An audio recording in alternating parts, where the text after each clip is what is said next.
Welcome, everybody. Welcome back to According to Carlo. Again, we have another very special guest. Peter Papousek is with us with Remax Enterprises, and he's graciously offered his time to have a chat about real estate. I have to tell you, Peter, I listened to a podcast that you had with Richard Robbins, Oh, okay. and I found it extremely, your story. I mean, I knew a little bit about you, but I found your story incredibly captivating, incredibly interesting. The way you explained it with Richard, and Richard's a friend of this company. So you're one of the people that I really wanted to have a chat with. You're well known in the industry as as known as a very hardworking person, and you've been very successful. So Thank you. let's get started. I mean, you came to this country um, like as a brand new immigrant, correct? That's great. Tell us what that's like, and then tell us what that's like, meaning getting into the real estate business. Okay, well, thank you very much that I can be here and sit here. And I'm going to make it simple because it's very complicated. Just imagine you are 22 years old and you escape. You have to escape. You cannot go on vacation. You have to escape over the border, right? Illegally. Wow. And you have to escape to a different country, and that was Austria. And I didn't speak German. I didn't speak English either, and no money, no friends, no relatives, and you are basically just a number in that country. So if you die or not, nobody cares, right? So, and on top of it, actually, when we came to Austria after 5 or 6 months, my son was born. I'm not with my ex-wife anymore, right? But back then, we got married in Austria, and our son was born. So just imagine, no money, nothing, and you have to fight for yourself. And your country of origin is Czechoslovakia. Yeah, Czechoslovakia. At the time, yes. Yeah, at the time. So you escaped into Austria. That's correct. And you spent how long there? I was there almost a year. Okay. Right? And basically there I was going from door to door. That's actually where door knocking started. Like Wow. lots of people know me by door knocking, and getting business by knocking on the door. Well, it started there because that was something I had to do to put the food on the table. My ex-wife needed milk and needed proper nutrition for the baby, right? So that was the main goal of mine, to provide for the family. And I was Donor King, and basically every day I knock on different doors, and some people open up and they let me go in and maybe help them around the house, sweep this and maybe clean this and do that, and pay me in the end of the day. And you didn't know the language. I didn't know language. Wow. I knew back then one phrase in German, Ich suche Arbeit. And of course, it's probably a big accent, but, that basically opened the door, and Wow. people gave me money. And then I landed full-time job in the factory. And the guy was making the shoe, the soles Soles of the shoes. for the shoes, and he was immigrant as well from Hungary. Okay. And well, I went there, and he wasn't there, so I was waiting for him until he comes to the office, and I asked him for work, and he said he doesn't have anything. So I was there until I just basically, with my body language, explained him that I need that, and my wife will have baby, and I need money, and he basically, thank God that he gave me job. Wow. And I started working in the factory. So how long were you in Austria for total? Around You said a year, okay. around a year, and then I applied in the Canadian embassy to come here. I have choice to go to U.S. or Canada or Australia. Yes. And I picked Canada because I think that was the best way to do it, and I want to be close to my mom. My dad had died while I was still in Czechoslovakia, so my mom was there alone, and I want to be close, so I wanted to come back and forth. Australia is nice, but too far. It's far away. And So then what year did you land into Canada? I landed in '86, in June '86, with a 6-month-old baby, Guy Peter Philip Brown. And again, no money, no nothing, no relative, nothing. And I luck out that Canadian government accepted me, and I had to have interview with the consul, and basically I have to convince consul that I will do everything. I will work hard, and I will basically do everything to make Canada even better. So when I didn't know taxes, I didn't know nothing. And 22 years old, right? So consul saw probably something good for Canada, so he let me come and gave me a loan for, I think it was around $10,000. Canadian government Yes. gave me a loan, Loan. and I came here. I came to Brantford, course, Ontario, and they put me in a motel there for a week, and then they find me extremely cheap apartment, and they gave me money every single month. They gave me a little bit of money to live. It was like, I think, $110 a week, Yeah. and the rent was around $300 a month back then. Right? Wow. So you said June '86. Funny. You say June 1986. I got my license in June of 1986. So my real estate license. So Yes. wow. So then, how long were you here? And you still don't know the language. No, I don't.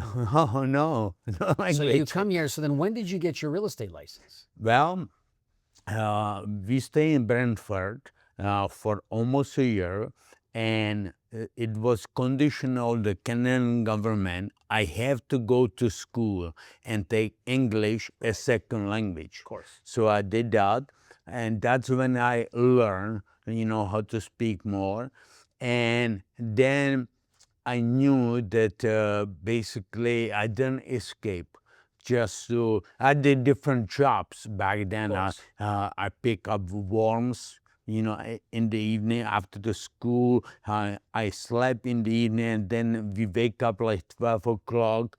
Or I didn't go to bed. I went to work at 12 o'clock until maybe 2 or 3 in the morning to do golf course.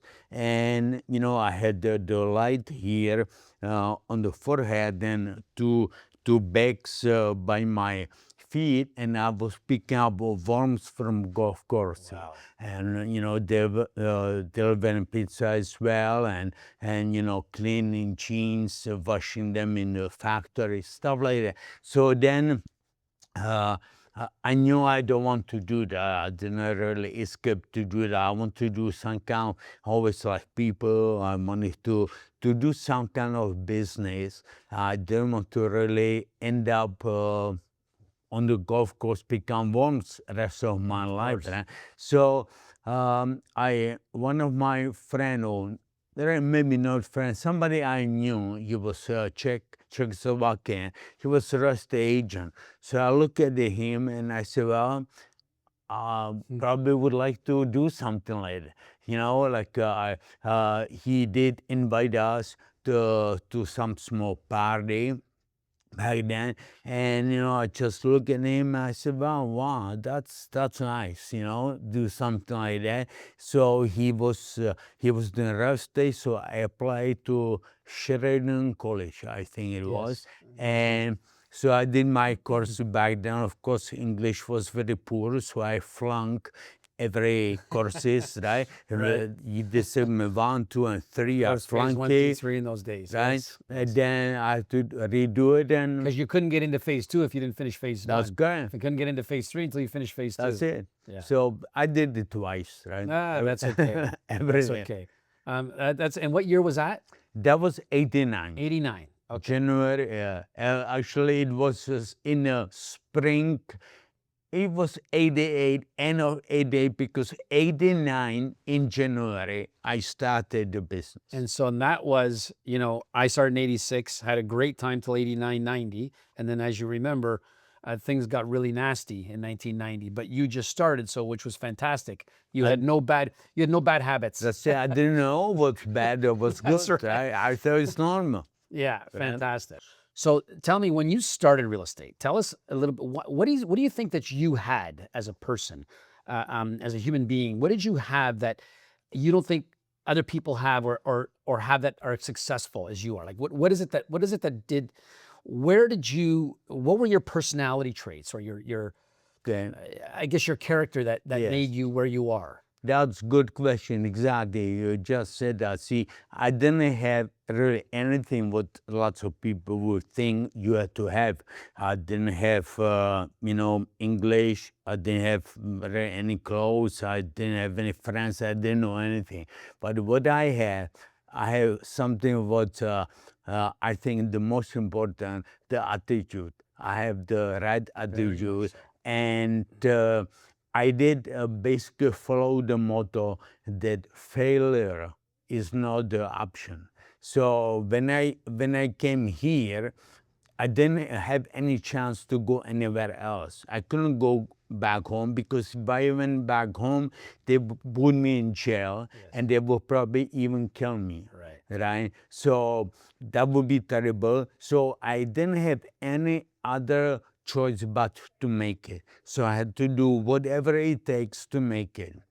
And so that willingness to work, the hard work, really did it. And then, very simple smile.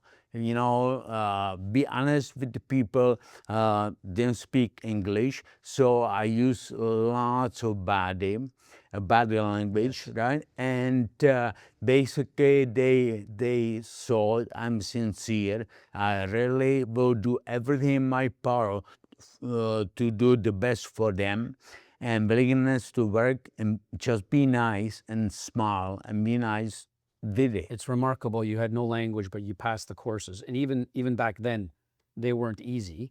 But you had to learn them, and you were in school, and you were still in school doing your English for a second language, correct? Well, I already passed that. You passed that. But see, it was a multiple question, A, B, C, D. Yes. So I memorized true. everything. That's true. Right? And then back then, I think if you didn't know, you went for C.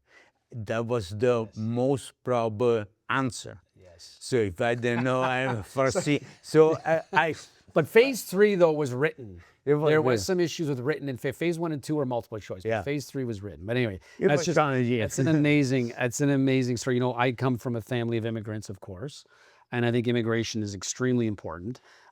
But but I guess in the time that you came, or the time my parents came, immigrants came here. We came here. They wanted to really make a difference, and they wanted to work and assimilate and do the things that you did. And it's an amazing story. I followed you a little bit, and then when I heard that podcast with Richard, I said, I spoke to Sabina about this, and I said, I'd really like to have you on. Thank you. Thank so you. when you started, I mean, this is amazing. How tell me what it was like for you. Well, it was fun. It was fun, right? Wow. I need you to come to some of my office meetings, explain how it was fun. Oh. But anyway, because I'd like to hear that, or they would like to hear that. Well, it was extremely challenging. Like, in case you don't notice, I have strong accent, and listeners, I'm sure, notice that. You're as doing well. just fine. But now I can at least speak. Before, no, I could not speak. It was very challenging. So I did. I started in Century 21 Yeah. back then, and I remember Floyd Wickman Yes, of course. was in the town, and I didn't have any money, of course. So I went to the broker, and I said, "Look, is there any possible that you can advance me some money? I can go to that course, and I would be okay." So he did, and I did go there, and in the end, I graduated from Swedhouse. Yes, Sweathogs. And one of the conditions there, you have to get a listing every single week. And so what I did, you had to call from 9 o'clock in the morning until 9 o'clock, or until you get appointment. If you get appointment in an hour, then your Done. day was done, right? So I was calling, and didn't go anywhere. Yeah, didn't go anywhere, because people, they hang up on me all the time. They couldn't understand me, right? And so I remember one story. We were sitting in the cubicles. I was sitting next to my wife now, Catherine Stewart, back then. And we are calling. We are calling, and I call one lady. And I remember this until today. It was on Mississauga Valley Boulevard. It was 1320 Mississauga Valley Boulevard. It was condominium Yes. building, Yes. and I was going there, and I called one lady. She picked up the phone, and she hang up. Actually, she told me F off, right? Wow. And hang up. You on me. understood that. That was easy to understand, right? So I understood. She hang up on me. Right. So I hang up the phone, and Kathy was looking at me, and she was saying, "What's wrong? What happened?" Right? And so I told her what she told me, and she said, "Oh my God, that's the verse word in English." So still was looking at me. So what I did, I pick up the phone, call her number, call her back, and say this: "My name is Pierre Papousek. If you want to tell me F off again, then here's my phone number. Give me a call." I hang up on her.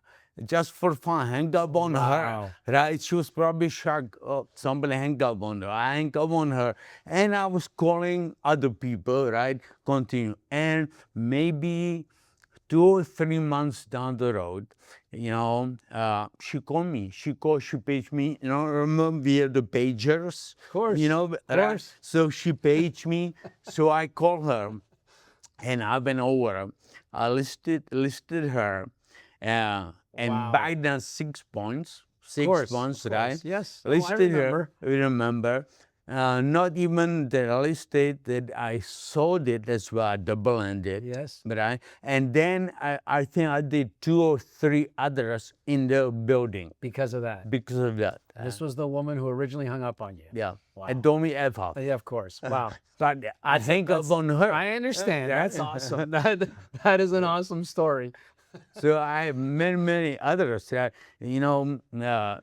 was drinking on Oneida Court Yes. in South Mississauga, and it was some lady there, and I always knock on the door, and she always hate that. And that's the fun, right? If you look at that, from different angle, Yes. you can see fun of it. You knock on somebody's door, and they are so upset, right? And if you don't take it personally, you can have some fun. Fun, of course. Right? So I always knock on her door. She was always upset. And one day she ran out, and I had the car parked on the street. She ran out, and she scratched my car. Right? Wow. And I ran back to the house. I didn't do anything, because I saw the next door house and maybe 1 or 2 on the street. Right. And do anything. And then, she sent me card. She sent me card with some writing alphabet. And she put a dry shit in the car. I opened the car. Oh, and it Come on. smells, right? So then my I find goodness. so stuff like that. Crazy, right? So Yes. lots of But you never sold their house, right? never. No. I know, never did, Wow. never did. And so if you can go through that and experience that and keep going, that just it just tells us or tells me with the persistence you've had and you need to have to get to where you are. Yes, because then door knocking or prospecting or doing this kind of business is easy. Like if you compare to other stuff where I had to go through to get to Canada and to start there, Yes. that was This was easy easy. job. That was Compared to where easy. you came from and what Yeah. you had to do, this was easy. Yeah, Everything's and got context. that's Yep. correct. And you know what? It was a good money into it Of as course, well. of course. Right? You know, back then, not now, but back then I did it solely for the money. Yeah, I didn't have any other choice, course. right? To survive. That was survival instinct, right? So that's what I had to do, but it was lots of fun. Amazing story. Amazing. So Peter, you've made a lot of sacrifices to get to where you are. Um, so in order to get to this level, tell us a little bit about what other Asians should know about the sacrifices you've made and what they need to do. Well, you know, it's lots of sacrifices. I don't know very specifically which one, but you know, for example, willingness to work. So that means get up in the morning. I was always ready by 9 o'clock with the suit on.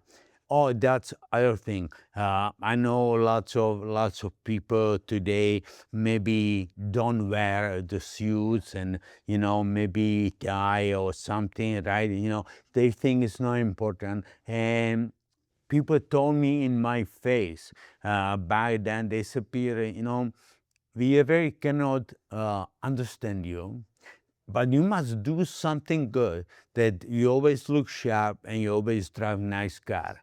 And so that stuck with me. So I always make sure that whenever I go outside and do the business, I always Yes. dress good. And sacrifices time from morning 9 o'clock till you know 9, 10 Of o'clock. course. You know, for example, also I remember I had only one shirt, right? I had one suit and one shirt. So every day when I came in at 10 o'clock and now go home, I have Wow. to go wash Yeah, the oh shirt, my goodness. right? And then hang it in the washroom to dry it. And in the morning, I have to iron, And go right back outside. go about. So, you know, all the excuses what I'm hearing today from people, oh, I didn't have time, and it's too cold, and it's too warm, and it's raining, and this, that, and this, that.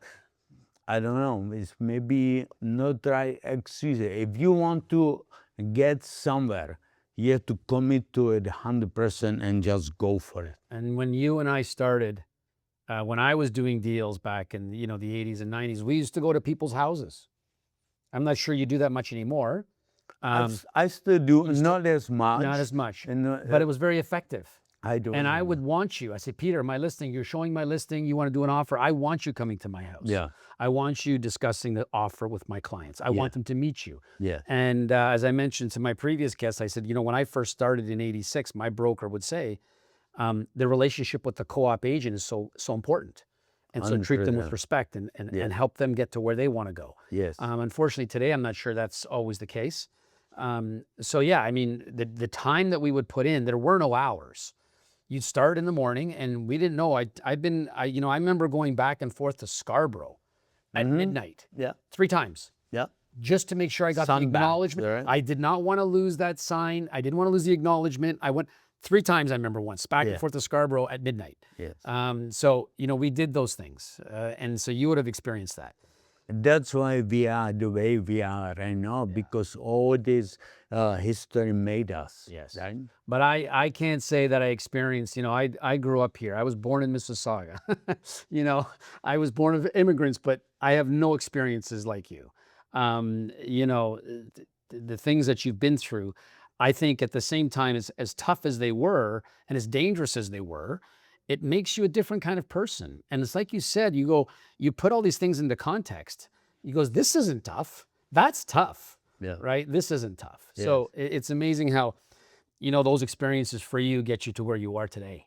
That's it. And I now use it lots. I have team, right? Yes. And the most important for me is that everybody on the team succeeds, Right. right? And I do whatever I can to help help do that. them. Yeah. And try to motivate them as well, right? And when they come and let's see, they complain about this, then I put in the perspective. Of course. And you have a lot of that. Okay. So, Peter, your story is incredible. You worked hard. You sold any kind of real estate, I'm sure. But I've noticed, it's been many years now, but you're also very much into the luxury real estate, and you've done very well with that. How did you break into that market?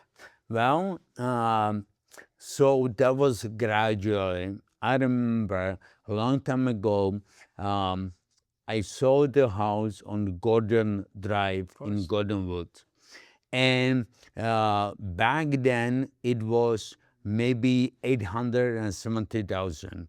That was huge. Big number. That was big number because what I used to do was like 149, 199. When we sold a house for 300,000, 3%, $6,000, that was just Christmas. Huge. Huge, yeah. So in that when Now when- we do that for a rental. Now we get that for a rental. Then you think, oh, yeah, that's it. And so we started.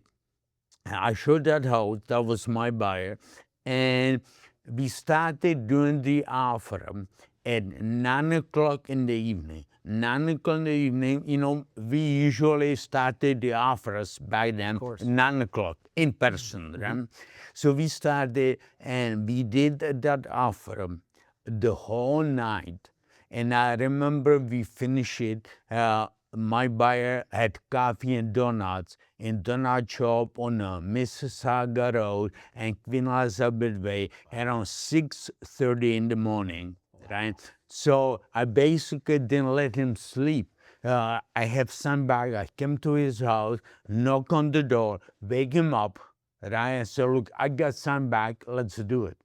And we did that until the morning in the donut shop. He signed the offer and he bought the house on Gordon Drive. And that I saw that something about the whole process, I really like it, but also there was 3 or 4 times more money that's than like everything you did 4 else. deals. You did 4 deals in the one night. That's it. And that, and then from that, it's the next one, and then I list the next one, and I sold and list, and then, I very soon find out that really even everything about that, even the people you deal with it, with them in the price range is a little bit different, and I really like it, And you learned what they needed. right? And so I like it, and there was something I always wanted to do, to be with people and do some kind of business, right? Gave me opportunity, and I stuck with that. And then when you do it for a long time and you usually do always the big stuff, then people start thinking you are the one. When you got into the luxury end, was it just, again, hard work, or was there some branding? Was there promotion? What helped you get, into the market even better? See, in the beginnings, right? It was only hard work, right? Like, again, you don't have very money for any branding, and maybe if I had to do it all over again now, I would probably put some money aside and do branding and marketing and do it more. But back then, we didn't have Pure any hard work.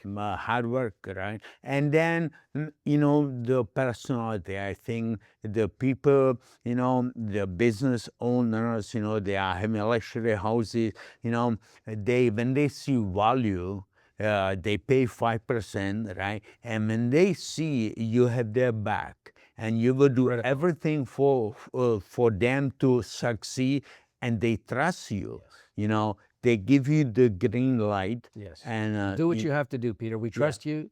yeah. You know, if you're sincere and you tell the truth, it's, you know, it's amazing where that takes you. That's it. And then, you know, like back then, I doubled in lots of houses as well. I did everything in my power to find a buyer and bring the buyer to the table. So when they saw I showed the house all the time, Right. you know, to different people until I sell it, I didn't ever have any expires because they saw that I put my heart into it. Right. And so you would even not just wait for another broker to sell it, but you were promoting it yourself and having your own buyers come and see it. Yes. Okay, so Peter, once you got into the market, the luxury market, was there some trepidation at first? Did you feel you weren't worthy? And if so, how long did it take till you said, you know what, I can do this, and you know, I'm just as good as anybody else? How long did that take? It probably maybe 2 or 3 years, right? You know, and it's because it's very huge competition, right? Huge, Very very huge much. competition, and you know, it's I think some people might look at the handicap. Um, I didn't look at the handicap, but it was minus. Is in a luxury market, lots of those business owners, you know, they are fluent English speaking people, right? It's hard to get in with the accent, with the broken English, Yeah. right?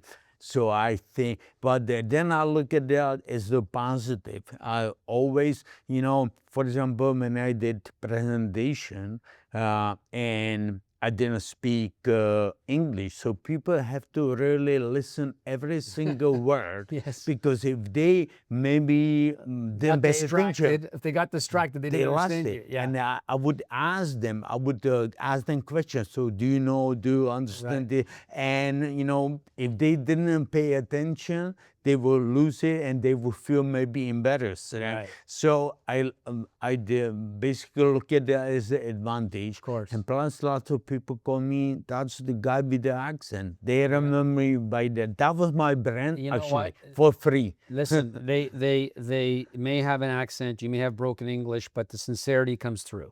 Yes, It comes through. yes. And that's obviously what these people are looking for. They're looking for people that they know they can like and they can trust. And That's it. and that's That's what you obviously built. So Peter, when you started to get successful and you were making some money, what did you do to reinvest into the business? What did you find to be the most effective? Well, I basically, the most important is the knowledge. You have to know everything. So I always, and I tell that to my agents on the team, you have to have MLS in your head. You have to know everything what's listed, what's sold, who owned that house, what agent listed, what agent sold it, you know, maybe more about the owners, what are they doing, how is the house, the brick color of the, you have to know everything, because that's how you can impress people when you meet them. Let's say on the open house, you know, they can find out how much it's sold for, but they don't find out the story behind that. So if you know the story behind that, right, so you can get further. So and invest in really in the knowledge. Knowledge is the power, and the power is the money, right? So course. that was probably the most. So you really focused more on the market itself, market knowledge, but your branding, you still invested in advertising and promotion.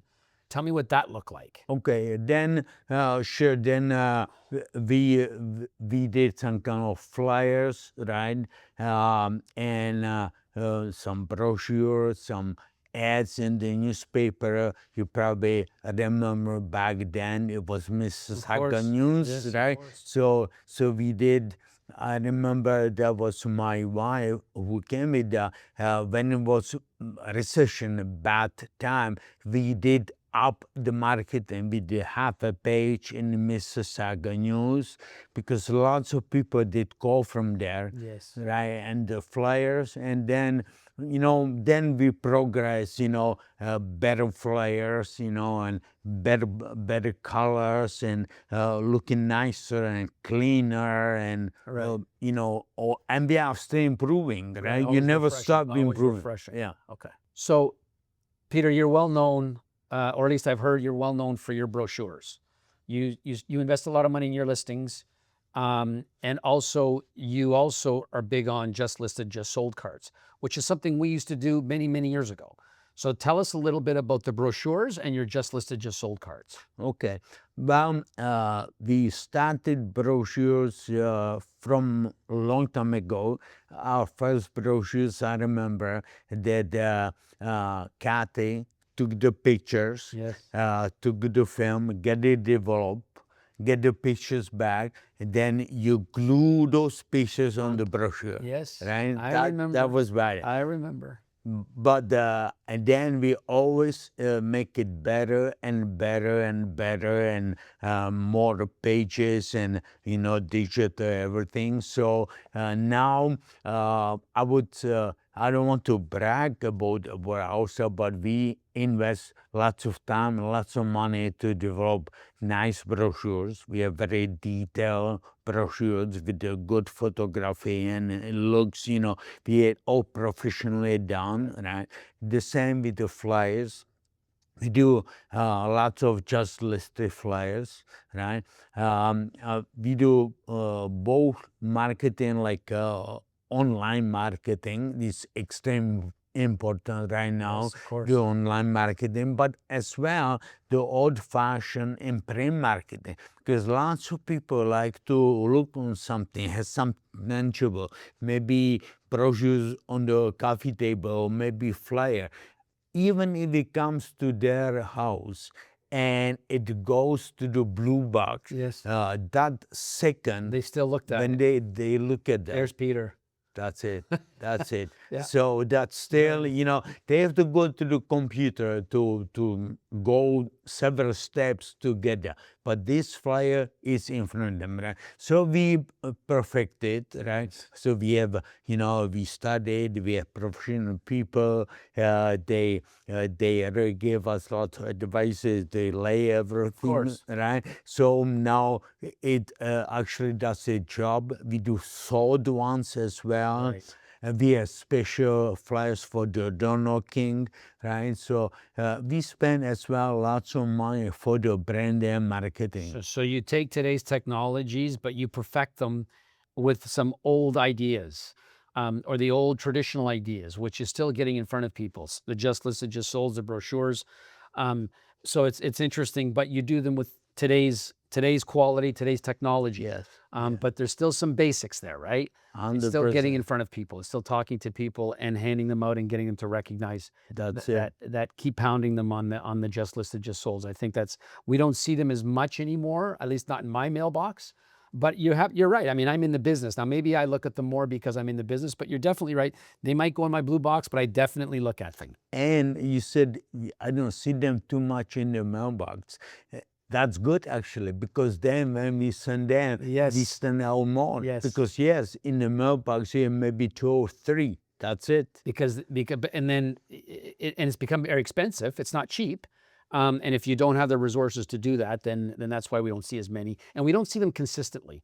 You see a new person come, but you don't see them consistently. You say some consistency. You have to. That's the currency, new currency. That's the key, consistency. Do something, all the time, even a little bit, but every single day. Yeah. And then that makes big difference. You will succeed, no question. Okay, let's get into the listing presentation itself. When you sit down with a client, whether it's a luxury or a lower price property, tell us a little bit about your listing presentation approach. Well, see, I have, it's simple. It's not canned. I don't have listing presentation the same all the time. It's very similar, but it's not the same. I always custom listing presentation for the people I presenting to. Right. But basically, the basic philosophy is something like that.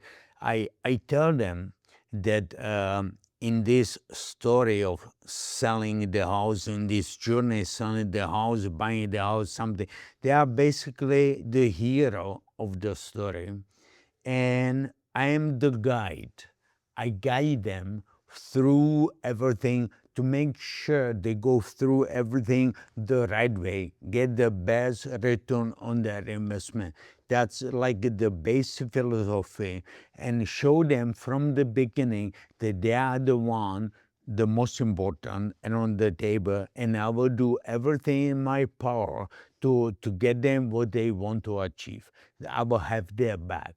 And if you go like that, if people can see that you are sincere and they can trust you and you have their back and you will do everything in your power for them to succeed, they will probably move forward for them. So I don't have any special bill.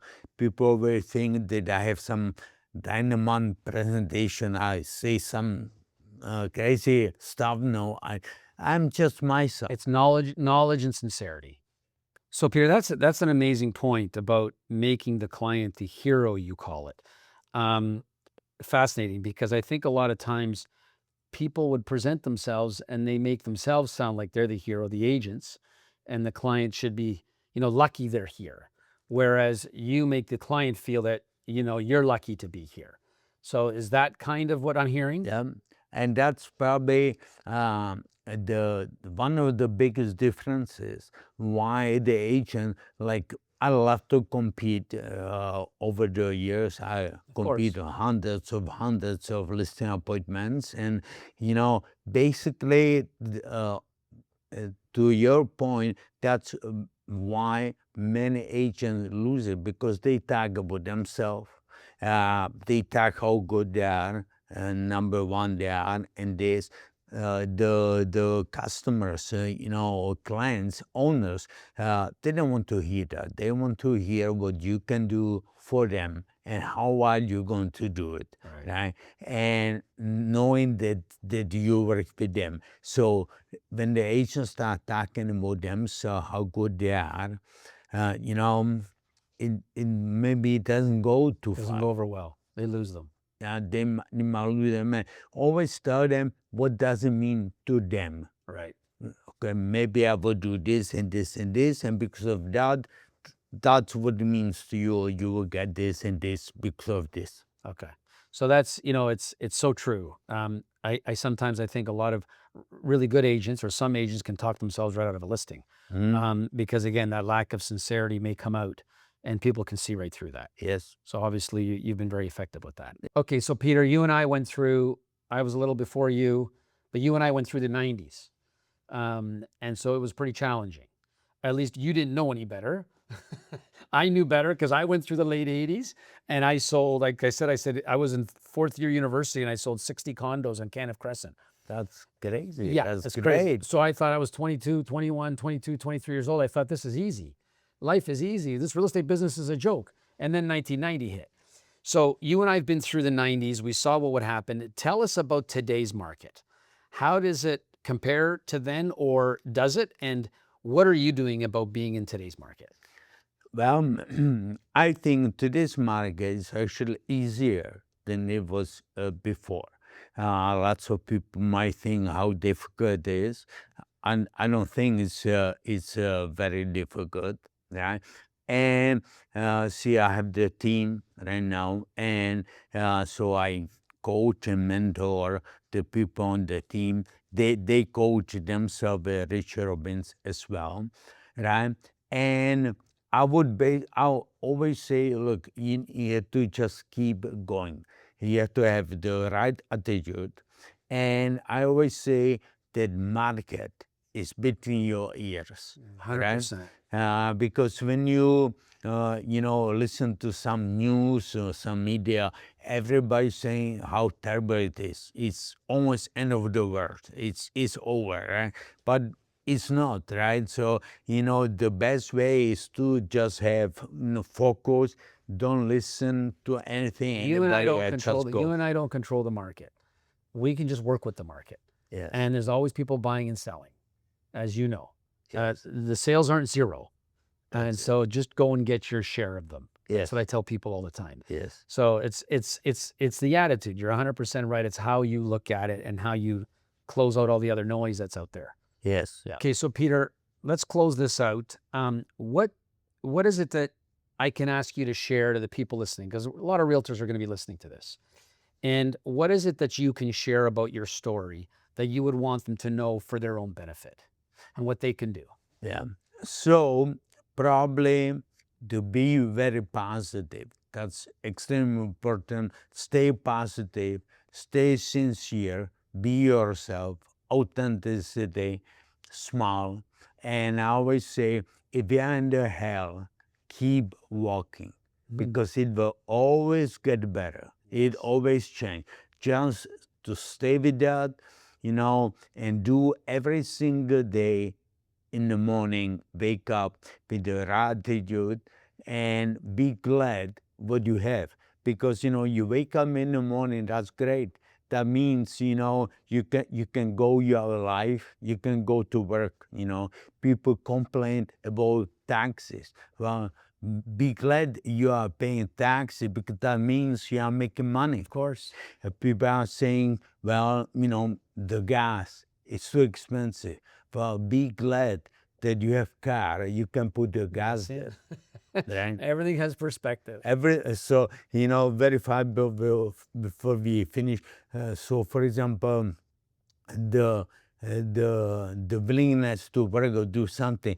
My first car in Canada, I bought it basically. I saw the car. I was working for some auto mechanic for the car. I was sweeping the floors, and I knew I didn't have any car. I knew to get better, I needed a car, but I didn't have any money for the car. So I went to the owner. I said, "Look, that car what you have over there." And back then it was Ford LTD station wagon. It was a huge car, yes. a huge car, and it was there. So I said, "Look, can I have it? I have no money. I will work here for free until I pay that car off." And that's what I did. So eventually, I got the car right away. I worked there for months and months and months for free for that car. So why I said that, that's something for the agents out there. They cannot be afraid of the work. If they with the smile, if they put the right work every single day, they will get the results. Yeah, Peter, excellent words. Listen, I can't thank you enough for being here. No. The people here thank you for sharing that information. They're always looking for inspirational stories and inspirations, but at the end of the day, we don't get to where you are without the hard work and the commitment. And your story is amazing. I congratulate you, and I can't thank you enough for spending the time with us. Thank you very much, my pleasure. Thank you.